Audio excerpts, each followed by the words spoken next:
Bienvenido de nuevo.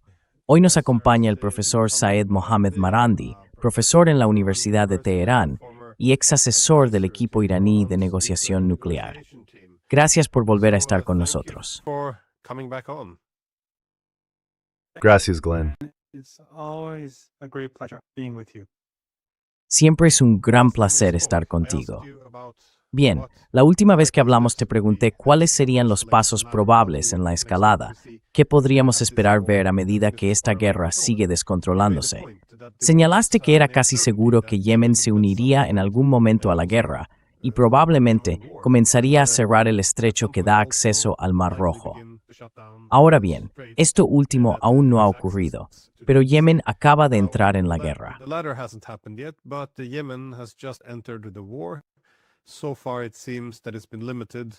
Hasta ahora, parece que se ha limitado a lanzar misiles balísticos contra Israel. Sin embargo, su participación, en cuanto a quién apunta y cuáles son sus objetivos, podría, por supuesto, aumentar también.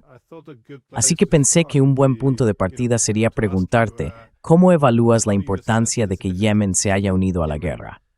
He oído a algunos comentaristas estadounidenses decir que esta podría ser la escalada más importante del conflicto. Pero, ¿qué tan importante es realmente? ¿Y qué más podrían hacer a medida que la guerra sigue descontrolándose?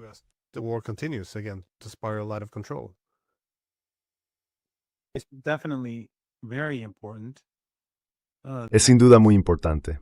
Estados Unidos libró una guerra contra Yemen el año pasado y fracasó y tuvo que retirarse. Trump tuvo que declarar la victoria y marcharse. Eso por sí solo demuestra la importancia de Yemen. Además, ahora que Estados Unidos está implicado en una agresión contra Irán, no podrá centrarse en Yemen como lo hizo el año pasado. Eso da a Yemen mucho más margen de maniobra. También está la resistencia en Irak, que está atacando objetivos estadounidenses dentro de Irak, pero cada vez más también más allá de las fronteras. Y aún no hemos subido mucho en la escala de la escalada. Yemen se ha unido, pero sus objetivos siguen siendo limitados. Irak lleva semanas implicado, pero de nuevo puede ir mucho más lejos. Incluso se habla de que, por ejemplo, los iraquíes podrían tomar Kuwait.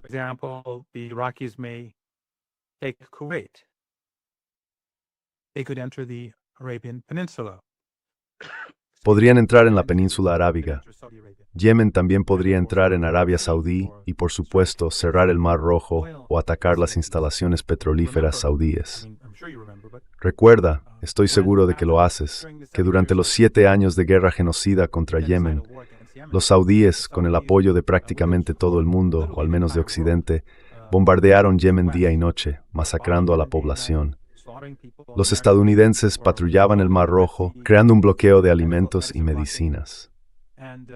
De hecho, alguien que había servido con las fuerzas estadounidenses me contó una vez en una conferencia que vio a las fuerzas de Estados Unidos detener esos pequeños barcos, registrarlos y descubrir que transportaban medicinas intentando llevar medicinas a Yemen.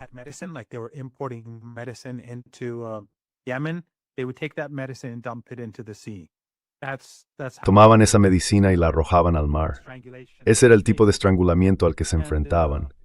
Incluso Qatar y Turquía apoyaban esta guerra genocida hasta que los saudíes y los emiratíes levantaron el bloqueo contra Yemen y entonces cambiaron de postura.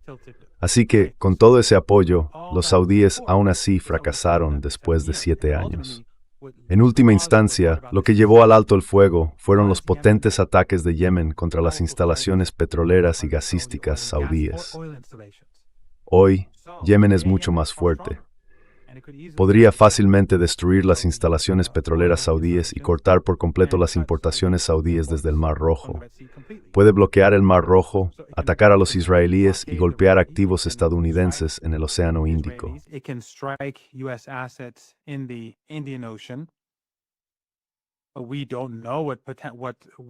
Pero no sabemos qué armas tienen ahora.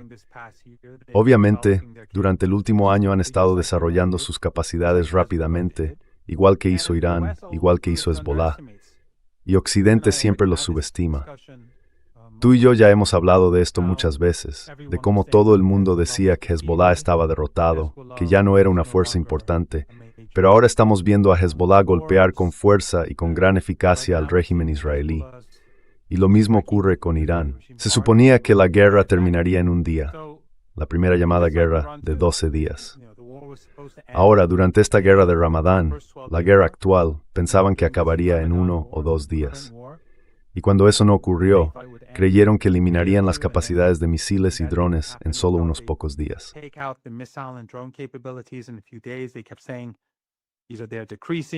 Seguían diciendo que estaban reduciendo el número de ataques de Irán.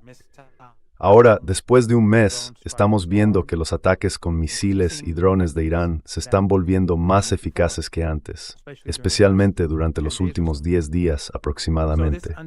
Esta subestimación, esta fuerte tendencia de Occidente a subestimar, es algo que estamos viendo en todo el mundo. Subestimaron a Yemen, subestimaron a Hezbollah, subestimaron a Irán y, por supuesto, a Irak. No sabemos qué potencial tiene Yemen, pero estoy seguro de que es mucho mayor que antes. Y eso no son buenas noticias para Estados Unidos. Pero en la escala de la escalada, todavía nos queda un largo camino por recorrer. Si Estados Unidos escala, si el régimen sionista escala, este lado también escalará.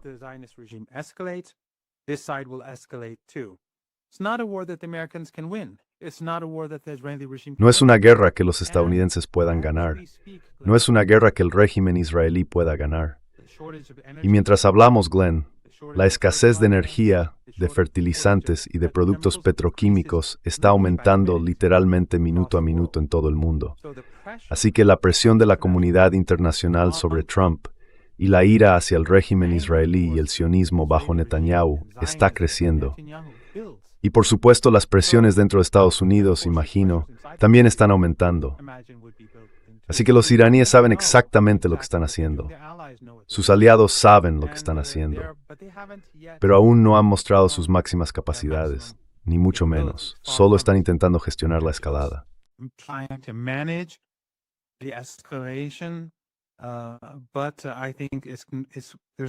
Pero creo que no hay duda de que ellos tienen dominio en la escalada. Y sabes, Glenn, una cosa en la que estuve pensando justo ayer, y de hecho he estado pensándolo varias veces durante la última semana, es que Estados Unidos podría haber tomado un camino completamente distinto. Hace aproximadamente una década se escribió un libro titulado Going to Tehran. No sé si lo has visto alguna vez. Fue coescrito por Flint Leverett y Hillary Leverett. Petróleo en Casablanca. Flint era el jefe de Oriente Medio en el Consejo de Seguridad Nacional y Hillary es jefa en el jefe político. Allí fue donde se conocieron, de hecho, no la ahorita en Audiki.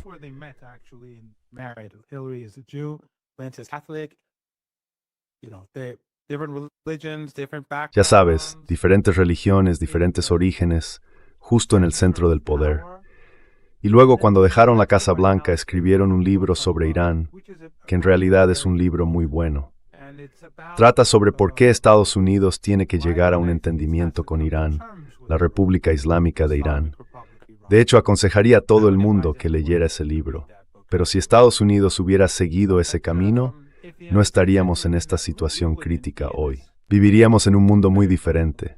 Pero por supuesto, en lugar de que los responsables políticos leyeran ese libro y les escucharan, hicieron exactamente lo contrario.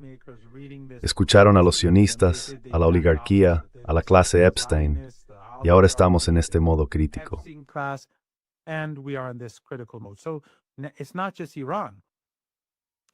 Así que no se trata solo de Irán, es el eje. Y ahora estamos viendo que el eje muestra realmente sus capacidades. Desde el Mediterráneo hasta el Mar Rojo, Irak e Irán. Existe el potencial de crear una catástrofe para Estados Unidos. Ya estamos viendo a Irak expulsar a las fuerzas de la OTAN y a las fuerzas estadounidenses marcharse. Una forma de liberación ya está teniendo lugar allí. Así que la entrada de Yemen en esta guerra, aunque todavía no participe activamente, salvo por los ataques con misiles contra el régimen israelí, tiene un enorme potencial. Y si se cierran simultáneamente el estrecho de Hormuz y el Mar Rojo, entonces creo que la catástrofe para Occidente no creo que pueda siquiera calcularse por completo.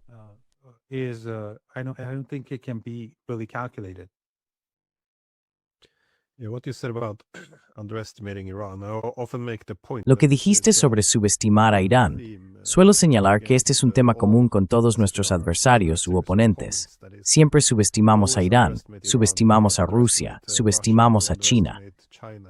La idea de que pueden ser derrotados mediante guerras económicas o guerras reales es un fenómeno interesante, porque casi se utiliza como una prueba de lealtad. Tienes que proclamar que son extremadamente débiles y al mismo tiempo exagerar sus amenazas. Y si no lo haces, ya sabes, se te considera desleal. Así que existe esta subestimación obligatoria y también una enorme amenaza.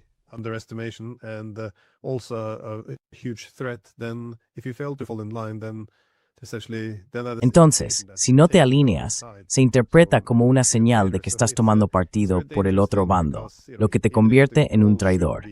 Es algo muy peligroso, porque incluso si el objetivo es derrotar a los iraníes, rusos y chinos, no conviene subestimar al adversario. Eso sería una gran insensatez. Pero quería preguntarte un poco sobre cómo ves la interpretación iraní de los ataques que sufre y también sobre los objetivos que el propio Irán elige. Porque antes hablamos de cuando Estados Unidos dijo que no atacaría la energía ni la infraestructura iraníes, y luego los israelíes supuestamente atacaron por su cuenta el yacimiento petrolífero de South Pars.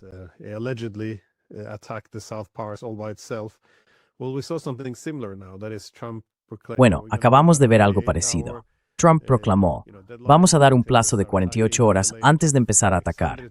Luego lo retrasó, lo amplió a 5 días, luego a 10, y de repente Israel comenzó a atacar a Irán. Al principio de este periodo, las industrias clave, como la del acero, por ejemplo, fueron golpeadas, y el argumento era, bueno, son solo los israelíes. Pero, ¿cómo lo ves tú? ¿Es esto solo otra maniobra diplomática o están completamente unidos? Quiero decir, ¿cómo evalúas estos esfuerzos constantes por armar mientras al mismo tiempo se intensifica el conflicto?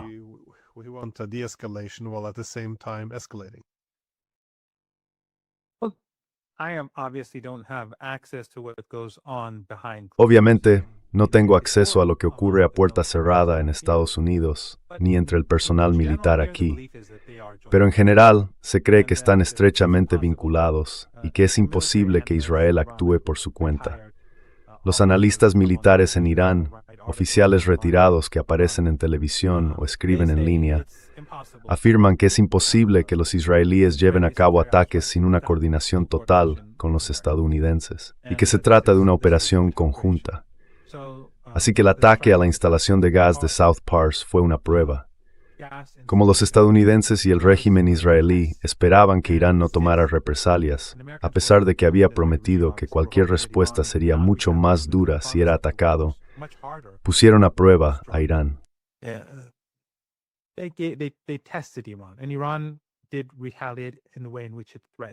Y Irán sí respondió de la manera en que había amenazado hacerlo, y eso fue lo que hizo que Trump se echara atrás. Luego, por supuesto, como señalaste acertadamente, Trump dijo que iba a destruir la infraestructura crítica de Irán en 2 días, lo cual es un crimen de lesa humanidad, y a nadie en Occidente parece importarle, es decir, entre las élites y los medios de comunicación dominantes. Igual que con Cuba, una historia triste en sí misma que también está siendo ignorada, el hambre del pueblo cubano para doblegarlo y poder quedarse con Cuba. Pero primero dio 48 horas. Luego creo que está claro que temía que Irán realmente llevara a cabo una fuerte represalia.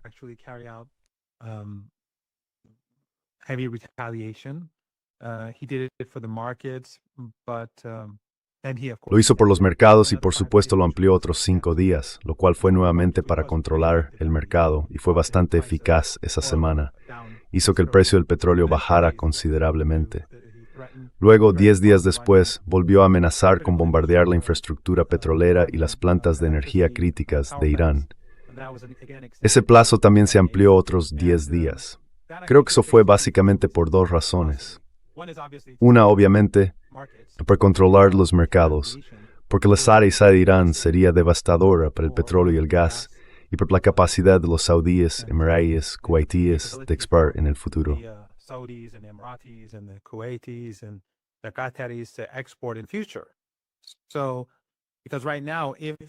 Así que, ahora mismo, si hay un acuerdo Digamos que en algún momento los estadounidenses aceptan las exigencias de Irán y todo llega a su fin y se abre el estrecho de Hormuz.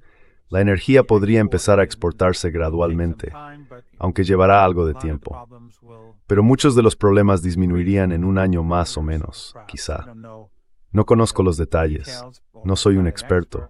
Pero si los combates se intensifican, obviamente esas instalaciones serán destruidas y, por tanto, abrir el estrecho de Hormuz en algún momento carecería de sentido. Así que creo que volvió a echarse atrás. Pero también pienso que está esperando a que lleguen las tropas adicionales y entonces quiere llevar a cabo un asalto.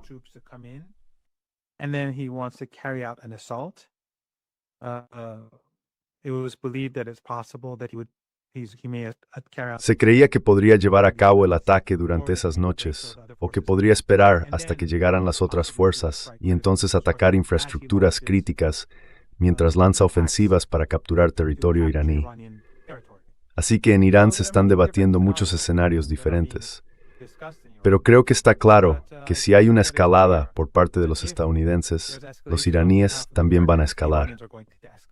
Hace apenas un par de días, cuando atacaron las fábricas iraníes, los iraníes respondieron, destruyeron o al menos dañaron gravemente el complejo de aluminio en los Emiratos y en Bahrein, y esto continuará. Por ejemplo, han empezado a bombardear universidades iraníes y alcanzaron una importante. Así que ahora los iraníes dicen que van a bombardear universidades estadounidenses en la región, tanto estadounidenses como israelíes.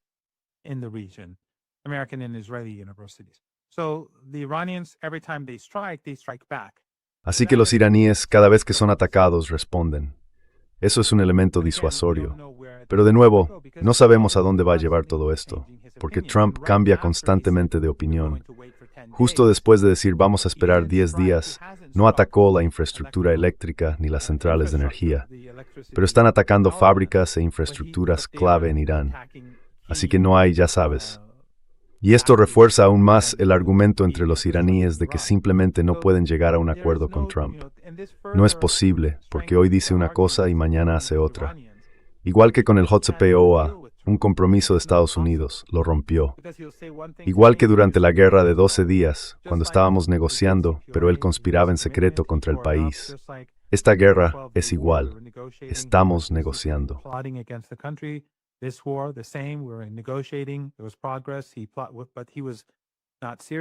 Hubo avances, pero él no hablaba en serio. Ahora dice, ya sabes, no vamos a atacar. Y luego los israelíes atacan. E incluso si llegamos a la conclusión de que Estados Unidos no tiene el control, eso es aún peor. Eso significa que si no tienen el control, ¿cuál es el sentido de mantener negociaciones? Porque si Estados Unidos no habla en nombre de los israelíes, si son los israelíes quienes mandan, entonces ¿para qué negociar? Así que, por mucho que se mire, esto refuerza el argumento en Irán de que ahora no es el momento de detener los combates. Los hechos sobre el terreno tienen que cambiar para que podamos sentirnos seguros en el futuro, porque Estados Unidos, evidentemente, o no quiere cumplir sus compromisos, o es incapaz de hacerlo.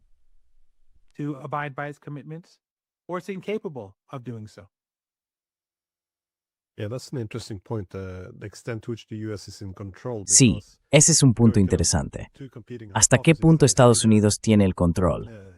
Se pueden plantear dos hipótesis opuestas. O bien Israel está al mando, presionando para una escalada y arrastrando a Estados Unidos más profundamente en la guerra, o bien Estados Unidos está utilizando a Israel como fachada, permitiéndose desempeñar el papel de poli bueno, mientras Israel hace de poli malo. Es difícil saberlo, pero entiendo tu punto. Al final, ¿importa si no puedes confiar en la parte con la que estás negociando? Hegseth, sin embargo, argumentó que pronto se produciría un gran ataque, y parece probable que esto se coordine con el uso de fuerzas terrestres para ocupar algo, ya sea Yemen, las islas iraníes en el estrecho de Hormuz, o incluso el propio territorio iraní.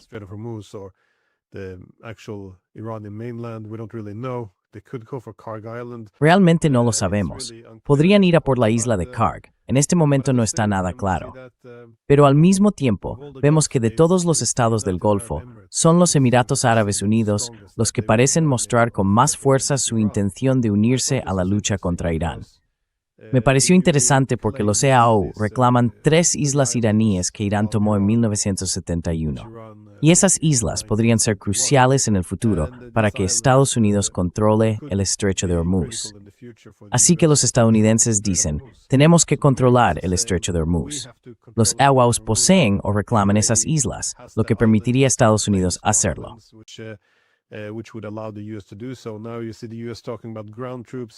Ahora vemos a Estados Unidos hablando de enviar tropas terrestres, y los Emiratos Árabes Unidos parecen muy entusiasmados con unirse a la guerra. Así que no lo sé, estoy especulando, pero aún así, parece que hay razones para creer que ir tras esas islas sería un objetivo. Por otro lado, cuesta ver cómo podrían realmente mantenerlas. Creo que podrían tomarlas, pero no entiendo cómo podrían conservarlas. Parecerían patos en el tiro al blanco, por así decirlo. Así que me preguntaba, ¿cómo evalúas la situación? Si llegan tropas terrestres, ¿cómo podrían los estadounidenses utilizarlas contra Irán? How can the Americans use them against Iran?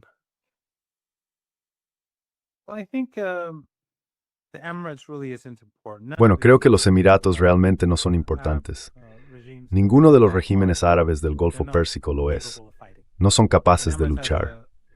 Los ciudadanos de los Emiratos Árabes Unidos suman poco más de 1 millón de personas. Eso no es nada. Lo mismo ocurre con Qatar, Kuwait o Bahrein. Y Arabia Saudí ya hemos visto que no pudo luchar contra Yemen. Ahora, dada la situación, no pueden luchar en absoluto contra Yemen ni contra Irak, la resistencia iraquí o Irán. Así que, básicamente, se trata de Estados Unidos. Lo que hacen los regímenes árabes es darle a Estados Unidos la capacidad de atacar a Irán. Les permiten usar su territorio, no solo las bases. Los estadounidenses están por todas partes. Usan su espacio aéreo, sus aeródromos, sus bases aéreas. Ese es básicamente el papel que desempeñan. Pero Irán ha dicho que si Estados Unidos ataca el territorio continental iraní o lleva a cabo operaciones dentro de Irán, eso es algo para los iraníes se están preparando.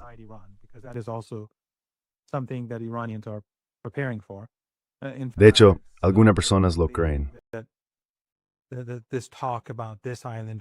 Esta charla sobre esta isla o aquella isla puede ser un intento de desviar la atención iraní mientras los estadounidenses hacen otra cosa. Así que Irán se está preparando, lleva preparándose, ya sabes, al menos 2 décadas y media. Se han estado preparando para este momento. Y por supuesto, los estadounidenses calcularon mal con los misiles y los drones. Creo que pronto descubrirán que también se equivocaron respecto a tomar islas, ocupar territorio iraní o llevar a cabo operaciones de comando u otras operaciones especiales en el interior de Irán. Pero el tiempo lo dirá. El problema para Estados Unidos es que incluso si logran ocupar territorio, mantenerlo será el verdadero desafío. Más importante aún, ¿qué van a hacer con el petróleo y el gas?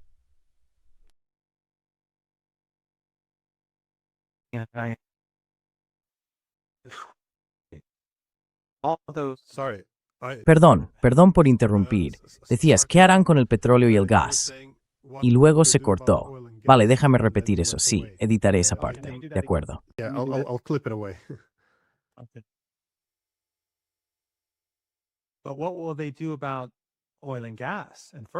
Pero ¿qué harán con el petróleo, el gas, los fertilizantes y los productos petroquímicos? Si Irán no controla el estrecho de Hormuz, en primer lugar, desde las costas del Golfo Pérsico o del Golfo de Omán, las bases de misiles y drones están a cientos de kilómetros dentro del territorio iraní, y hay muchas. Los estadounidenses ya han fracasado en destruirlas, y no hay motivo para creer que puedan eliminar todas esas bases. Si los estadounidenses escalan el conflicto, los iraníes destruirán los petroleros, las instalaciones de petróleo y gas, y los demás activos clave en la región del Golfo Pérsico, que pertenecen a esas dictaduras familiares árabes cómplices.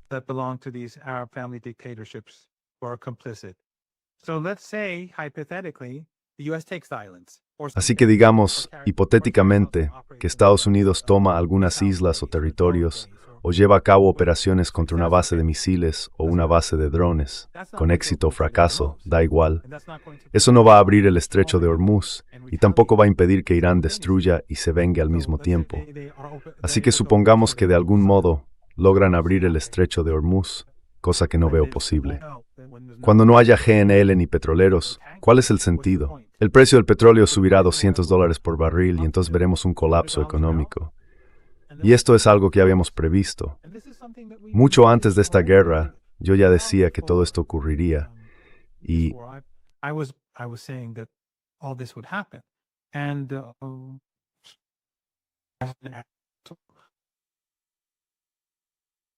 oh, well, that's 10 to up 100, that's quadruple. That will bring down the economy. Again, eso es el cuádruple. Eso hundirá la economía. Una vez más, esos analistas occidentales convencionales, minimizan todo y al minimizarlo todo no consigues que desaparezca. Simplemente calculas mal. Igual que con respecto a la fuerza militar de Irán, igual que con respecto a Hezbollah o Rusia, como señalaste, o China, o Yemen y Ansar Allah, la resistencia iraquí. Así que cualquier ataque estadounidense al territorio continental o a las islas conducirá a un desastre mayor porque habrá más destrucción, una destrucción mucho mayor, y eso significa que la crisis del petróleo, la crisis energética, la crisis petroquímica y la crisis de los fertilizantes serán permanentes.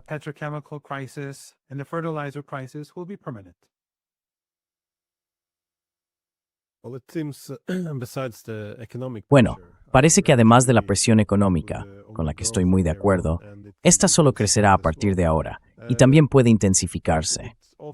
Pero también se señala a menudo que con el tiempo, el equilibrio militar se desplazará cada vez más a favor de Irán. Esto se debe simplemente a que Irán puede lanzar drones muy baratos y eficaces y tiene la capacidad de aumentar la producción. Al parecer, la producción no está tan centralizada, por lo que es muy difícil hacer algo al respecto.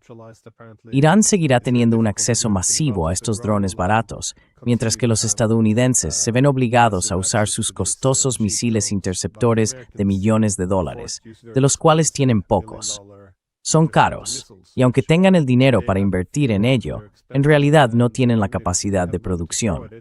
Así que, en términos de armamento, parece que con el tiempo la situación se moverá en detrimento de Estados Unidos. Y bueno, ya hemos visto algo en las últimas 24 o 48 horas. Trump pronunció ese discurso sobre el portaaviones. Creo que dijo que fue atacado desde 17 direcciones diferentes, lo que me hace cuestionar parte de la versión oficial de que hubo supuestamente un incendio en la cocina y que por eso tuvo que ser retirado de servicio.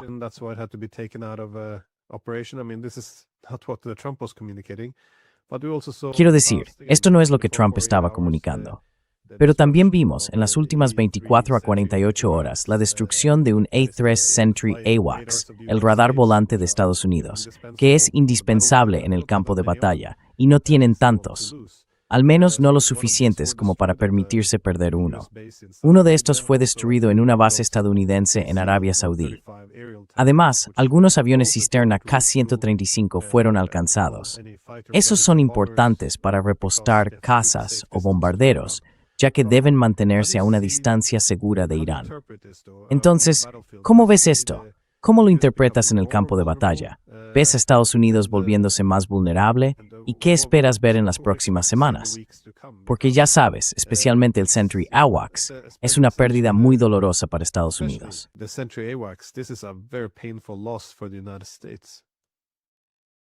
Oh, indeed, especially since they've lost all their Oh, sin duda, especialmente desde que han perdido todos sus sistemas de radar en tierra.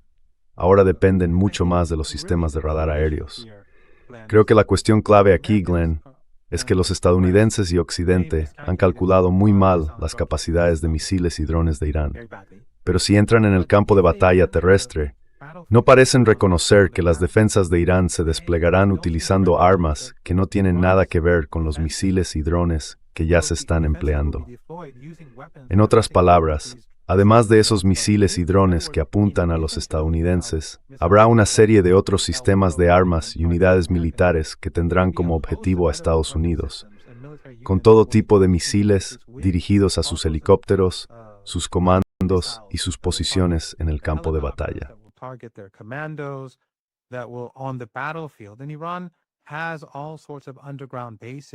Y en Irán hay todo tipo de bases subterráneas repartidas por la región, en las cordilleras, cerca de las montañas y a lo largo de la costa, de las que los estadounidenses no saben nada. Muchas de estas bases subterráneas, desde las que se lanzan misiles de largo y medio alcance, ni siquiera se han utilizado todavía. No han empezado a operar. La mayoría de los ataques de Irán contra el régimen israelí y contra los estadounidenses en el Golfo Pérsico provienen de un grupo específico de bases subterráneas. Así que del mismo modo que los misiles y drones que se están utilizando actualmente existen en muchos otros lugares que aún no han entrado en funcionamiento, los iraníes tienen un plan elaborado para hacer frente a una ofensiva terrestre.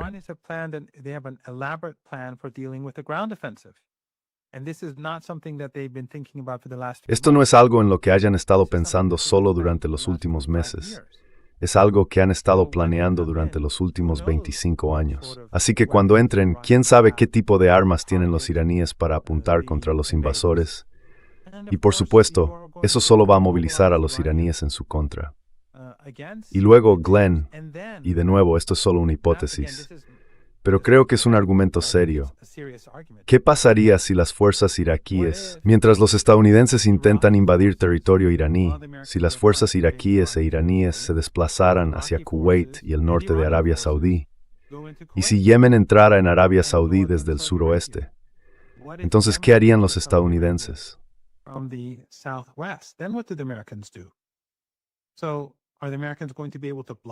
Entonces los estadounidenses van a poder bloquear a Irán. También podrían acabar rodeados por Irán, porque si Irán avanza hacia Kuwait y Arabia Saudí, eso desestabilizaría muy rápidamente esas dictaduras familiares de la región del Golfo Pérsico. Y entonces, ¿a dónde van a retirarse los estadounidenses? Quiero decir, es un proyecto completamente loco, incluso si los estadounidenses envían decenas de miles de tropas para invadir Irán. Cuando invadieron Irak, creo que fue la segunda vez, se hicieron con el país porque Irak estaba destrozado, el régimen era impopular y los estadounidenses tenían, ¿cuántos eran? Unos 200,000 soldados, 160,000, 170,000, 180,000 soldados. Y trajeron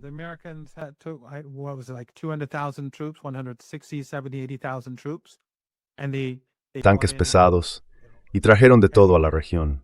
Estaban utilizando Arabia Saudí y todo eso.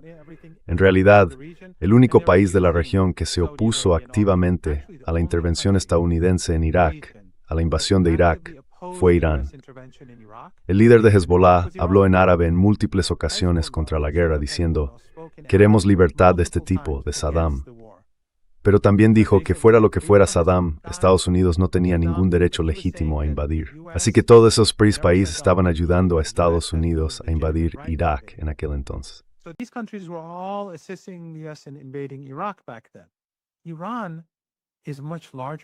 Irán es mucho más grande que Irak.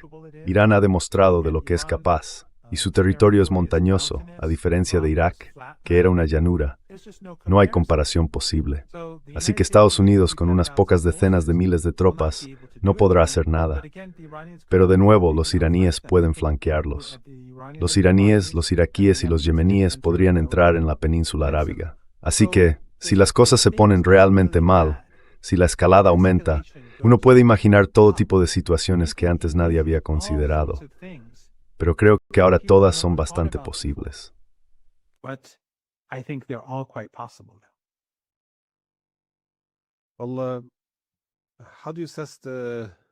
Bueno, ¿cómo evalúa la resiliencia del lado iraní? Ya sabe, muchos comentaristas estadounidenses especialmente dicen que la resiliencia de Irán disminuirá porque han matado a muchos de sus líderes, atacado numerosos objetivos económicos y bombardeado a civiles, creando problemas sociales y así sucesivamente. ¿Qué diría usted ante eso? Y además, si se utilizan tropas terrestres contra Yemen, se encontrarán en una situación geográficamente más expuesta que los iraníes. Pero aún así, en el mapa parecen muy pequeños, aunque su población ronda los 34 millones. Creo que Arabia Saudí tiene solo unos 24 millones. Así que, aunque parece muy grande, en su mayoría es desierto, y creo que entre el 35 y el 40% de su población son expatriados. Entonces, ¿cuál sería su respuesta a quienes sugieren que Yemen sería un objetivo vulnerable y que Irán ya no tendría la misma resiliencia? Iran wouldn't have the same resilience anymore. Well, Yemen obviously won its war against the Bueno, United States. Yemen obviamente ganó su guerra contra Estados Unidos. Ganó la guerra genocida de 7 años. Ahora está mucho más preparado, y Estados Unidos no puede centrarse en Yemen porque tiene que ocuparse de Irak, Líbano e Irán al mismo tiempo. Y Arabia Saudí, ellos no libran sus propias guerras. Básicamente hacen que otros las libren por ellos. Ahora simplemente no tienen la misma capacidad que antes. Yemen podría atacar sus instalaciones petrolíferas, crear caos en el país y luego avanzar. Son mucho más duros que los saudíes y han demostrado su resistencia. En el caso de Irán, Glenn, hay algo cierto sobre Yemen, Irán e Irak que se remonta al Islam, y al Islam chií en particular. Islam and Shia Islam in particular. General Soleimani had a very famous speech where he El general Soleimani pronunció un discurso muy famoso en el que dijo, somos la nación del martirio. Estaba advirtiendo a Trump diciendo, no nos amenaces. En ese discurso le dijo a Trump que no amenazara a Irán. Somos la nación del martirio. Somos la nación del Imán Hussein. El Imán Hussein, por supuesto, es el nieto del santo profeta. La resiliencia de Irán tiene mucho que ver con su identidad islámica, y en particular chií. Esa resiliencia, esa resistencia, proviene de ahí. Y eso es cierto en el caso de Hezbollah y también en el de Yemen. Hace poco, un amigo mío de izquierdas brasileño hablaba conmigo y con un periodista y dijo que un comunista brasileño muy famoso comentó una vez, si Irán gana esta guerra, me haré chií. If Iran wins this war, I'm going to become a Shia. So, but whether he does or not is irrelevant. Así que ya sabes, que lo haga o no es irrelevante. El punto es que esto demuestra cómo la gente de todo el mundo admira la resiliencia del pueblo iraní. Se suponía que iban a rendirse hace mucho tiempo. Quiero decir, cuando el líder, el Ayatollah Jamenei, fue martirizado, estuvimos una semana sin líder. Durante una semana entera el país se gobernó según la Constitución, con el presidente, el jefe del Poder Judicial y un representante del Consejo de Guardianes al mando. Pero eso no es algo habitual. Durante esa semana, básicamente fue el pueblo quien mantuvo unido al país. Salían a las calles cada noche por millones, todo estaba tranquilo y las Fuerzas Armadas estaban contraatacando. Things were calm, and the armed forces were striking back. Things were working sort of like a watch on its own. Las cosas funcionaban más o menos como un reloj por sí solas. Y ahora tenemos un líder, tenemos una nueva cabeza, el presidente del Consejo Supremo de Seguridad Nacional. Todo está en su sitio, como antes. Han fracasado en gran medida en sus asesinatos, pero incluso si matan a personas, serán reemplazadas. Así que ha pasado un mes y la gente sigue saliendo a las calles cada noche. De hecho, anoche tuve que ir a un estudio muy lejos de donde vivo, un estudio muy lejano, no como donde estoy ahora. Crucé literalmente Teherán y pasé por 4 o 5 de estas enormes concentraciones en distintas partes de la ciudad para llegar allí. La cuestión es que la gente es resistente. Anoche hubo un bombardeo intenso, bombardeo masivo, y esta mañana temprano también. Y la gente salió igualmente. Carpet bombing and early this morning. And people were out. When I came back from the studio, it was like Cuando volví del estudio eran alrededor de la 1:30 de la madrugada. La gente estaba en las calles, ondeando banderas, coreando consignas, escuchando música revolucionaria, cantando, ese tipo de cosas. No va a tener. Los iraníes están preparados. Entienden que esta es una guerra por la supervivencia, una guerra existencial. Ven que somos las víctimas. Vieron que el Ayatollah Jamenei tenía razón, después de todos estos años, que Estados Unidos simplemente no es de fiar. Vieron cómo Occidente en su conjunto antagoniza a Irán, incluso aquellos que se oponen a Trump. Demonizarán y provocarán a Irán, ya sea CNN, The Guardian o incluso personas de medios semi-alternativos como Mehdi Hassan y otros. Son extremadamente hostiles hacia Irán, incluso mientras critican al gobierno estadounidense. But they'll criticize the U.S. government. They see that this Epstein. Ven que ya sabes, esta clase Epstein, la oligarquía, la narrativa dominante es básicamente la que quieren los sionistas. Así que la única manera de avanzar es la autosuficiencia. No depositar esperanzas en los demócratas, o no sé, en el Partido Laborista del Reino Unido o en los Verdes en algún lugar, no hace ninguna diferencia. La gente aquí lo reconoce. Y lo que Occidente no logra entender, una vez más, es que creen en su propia propaganda. Has estado en Irán, así que lo sabes. Los iraníes saben exactamente lo que está pasando. Ven los medios occidentales. Y recuerda, algunos dominan lenguas extranjeras. Pueden ver la televisión por satélite y ver lo que dice Occidente. Pero quienes no son fluidos ven los cientos de canales de medios en persa financiados por gobiernos occidentales, emitidos hacia Irán, todos llenos de odio y desinformación.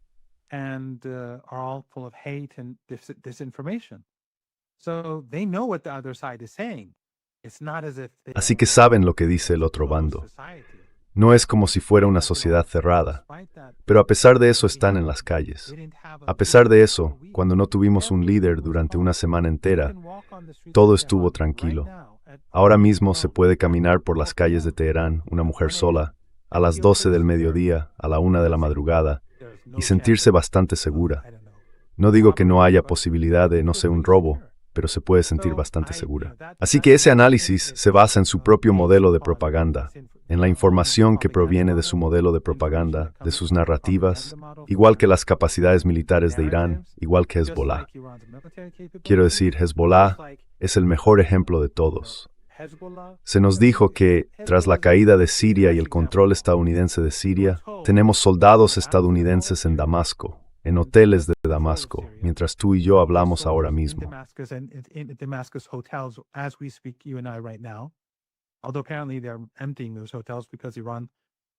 Aunque aparentemente están vaciando esos hoteles porque Irán amenazó con atacarlos, el Four Seasons y el Marriott, creo. Pero después de que Estados Unidos tomara el control de Siria a través de sus apoderados takfiríes, y tras el alto el fuego en Líbano, con el gobierno libanés bajo presión estadounidense actuando contra la resistencia, todo el mundo en Occidente, y muchas personas en la región, decían que Hezbollah estaba acabado. Pero ahora Hezbollah está actuando incluso mejor que antes del alto el fuego. Así que estas son cosas que Occidente simplemente no puede aprender y tendrá que afrontarlas. No tengo ninguna duda de que cuando ataquen, cuando invadan Irán, habrá propaganda de la CNN. Dirán, estamos ganando, hemos tomado esto.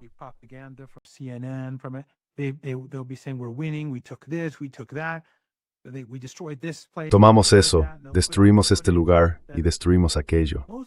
Y ellos difundirán imágenes, la mayoría de las imágenes que difunden, que son señuelos. Ahora mismo, la mayoría de los aviones que supuestamente bombardearon son señuelos que Irán ha destruido, comprados a China. Durante los últimos 8 o 9 meses antes de la guerra, Irán compró cientos de miles de señuelos a China. O quizá no cientos, pero sí una gran cantidad de señuelos y lanzadores. Y los señuelos son muy, muy buenos. Incluso emiten calor. Así que los estadounidenses no tienen ni idea de con qué están tratando. Los medios occidentales, durante 2 o 3 días, dirán lo exitosos que son, pero creo que después de una semana o así, al igual que con la guerra misma, quedará claro que todo esto fue un error de cálculo.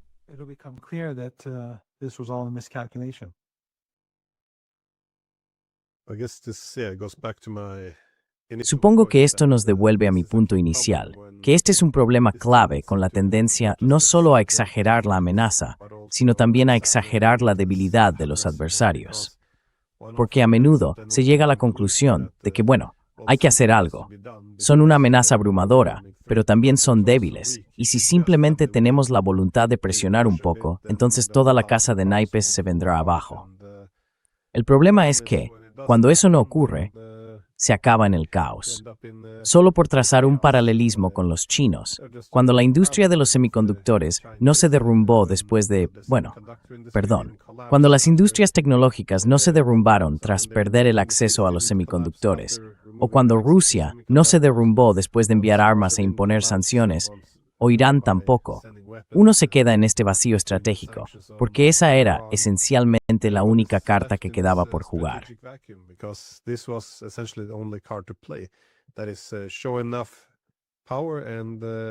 Es decir, mostrar suficiente poder y los adversarios se desmoronarán. Así que, y siempre, eso también se aplica a todos los países pequeños y medianos bombardeados en los últimos 30 años, cuando no hay una estrategia de salida. Sabes, es sorprendente que se siga haciendo lo mismo una y otra vez. Pero de nuevo, asumir este error, el ataque a Irán, es algo de lo que no veo cómo se puede recuperar, porque esto es un cierre, un callejón sin salida. No veo un final para esta guerra.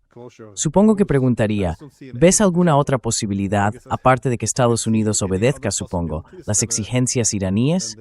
¿O hay un punto de encuentro a medio camino?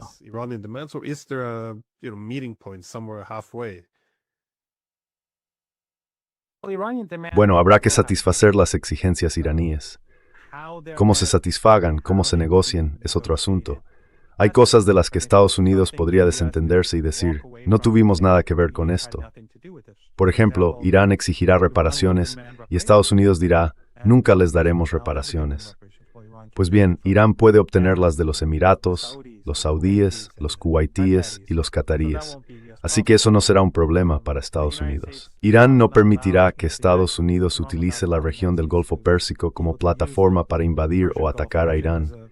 Estados Unidos podría decir, no aceptaremos eso, pero en realidad Irán puede obligar a esos países del Golfo Pérsico a no permitir a Estados Unidos el acceso que tenía antes.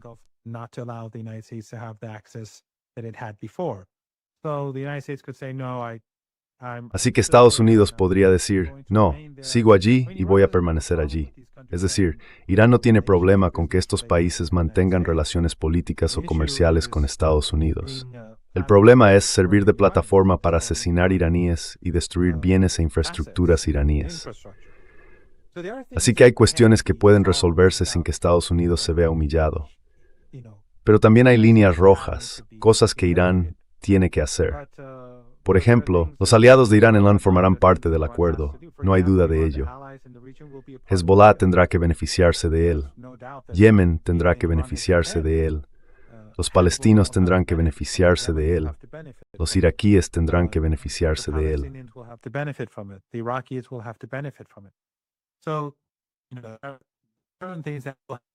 Así que hay ciertas cosas que tendrán que suceder, les guste o no a los estadounidenses, porque si no lo hacen, Irán básicamente está invitando a otra invasión dentro de 6 meses, 1 año o año y medio. Eso tiene que terminar, así que no tenemos otra opción. Pero creo que esta guerra, el verdadero problema, no es cuántos niños han masacrado. Anoche mataron a mucha gente en Teherán. Simplemente bombardearon casas. Quiero decir, las 2 o 3 últimas noches han sido especialmente brutales. Y anoche, no solo en Teherán, sino también en otros lugares, estaban bombardeando hogares y matando a personas como en Líbano y Gaza. Es una especie de, no sé, supongo que intentan crear miedo. Están frustrados porque no pueden derrotar a Irán. Anoche, por ejemplo, asesinaron a una familia afgana de Sikhs en Ray, al sureste de Teherán. Están simplemente masacrando a la gente.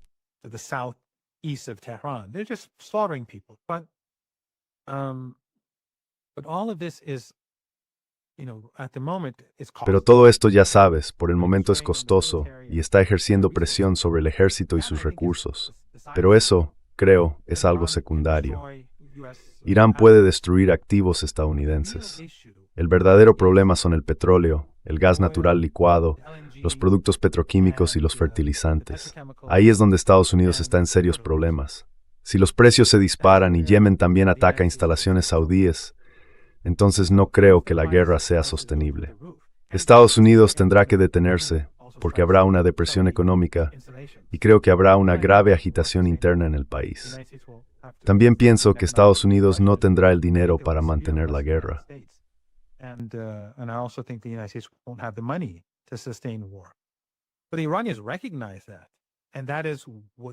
Pero los iraníes lo reconocen, y ese es su objetivo. Aumentar la presión hasta el punto en que los estadounidenses digan, de acuerdo, busquemos una solución que sea satisfactoria para los iraníes. Y de nuevo, puede negociarse de una manera que los estadounidenses aceptarían, en mi opinión. Esto me recuerda al libro Going to Tehran, que recomiendo a tus espectadores leer, de Flint y Hillary Leverett. viewers to read. Los estadounidenses podrían haber tenido un tipo de relación muy diferente con Irán. Ellos explican la historia de Irán y abordan muchos de los mitos y la demonización de Irán. Podría haber sido completamente diferente.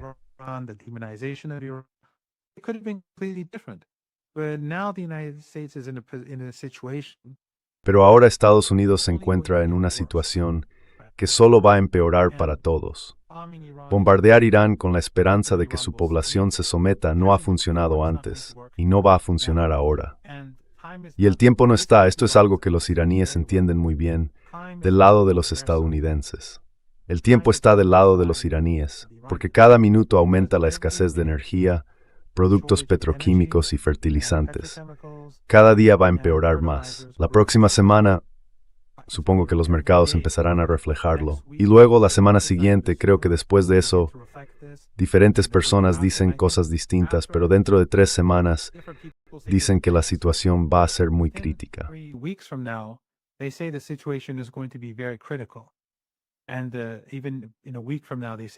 Incluso dentro de una semana dicen que la situación se va a poner bastante mal. Tenemos que tener en cuenta que los barcos que transportan petróleo, fertilizantes, energía y productos petroquímicos, muchos de ellos tardan semanas en llegar a su destino y luego se necesitan un par de semanas más para que todo llegue al mercado. Es ahora cuando empieza a notarse. La gente habla de algunas escaseces aquí y allá y de la subida de precios, pero dentro de poco la situación se va a poner muy mal. Y los iraníes lo saben. Los iraníes no quieren esto. Ellos no empezaron la guerra. Pero la única manera de detener a los estadounidenses es aumentar la presión para que retrocedan. Y creo que muy pronto esa presión se va a sentir de una forma muy intensa.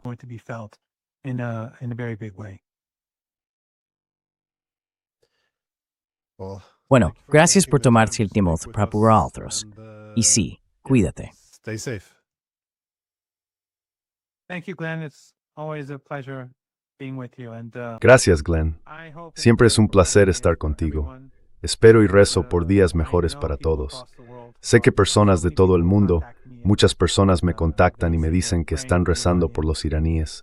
Conozco comunistas, tengo amigos comunistas que dicen que están rezando. Así que el mundo está cambiando y las opiniones están evolucionando. Y aunque, como he dicho muchas veces antes, soy muy optimista respecto al futuro, aunque puede que no viva para ver ese día. Y es males días por males cerqueras más oscuros. Confío en que al fin todo sword. I'm confident that ultimately it will be better than